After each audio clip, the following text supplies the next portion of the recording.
Sa mga panahong nag-aaral pa tayo, hindi talaga maiiwasan ang mga it girl. Sila ang mga babaeng maganda, sikat at may kaya sa buhay.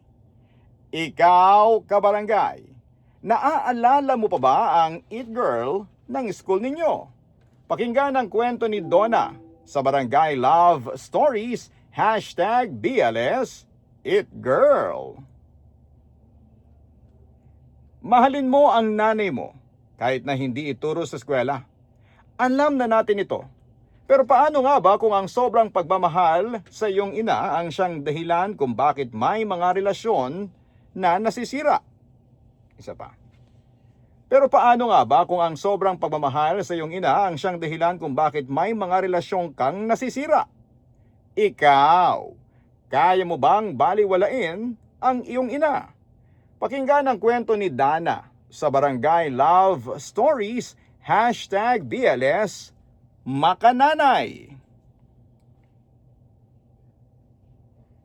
Tunay at tapat na pag-ibig ang inaasam-asam ng lahat. May mga sinuwerte na, pero marami pa rin ang patuloy na naghahanap. Ikaw, kabarangay, paano mo ba nahanap ang taong nararapat para sa iyo?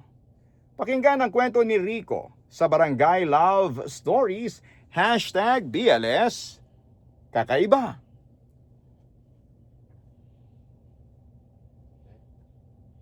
Ang pagsasakripisyo ay madalas nating ginagawa para sa ating pamilya dahil gusto nating mapanatiling buo at masaya kahit na nahihirapan tayo. Ikaw, anong kaya mong isuko para sa pamilya mo? Pakinggan ang kwento ni Diana sa Barangay Love Stories, #BLS Nakakasawa. Ang pagkakasala ng magulang ay hindi dapat manahin ang mga anak. Ngunit minsan, anak ang mas apektado kahit na hindi naman nila yon ginusto. Ikaw, kabarangay, sakaling nakagawa ka ng kamalian, paano mo ito pananagutan?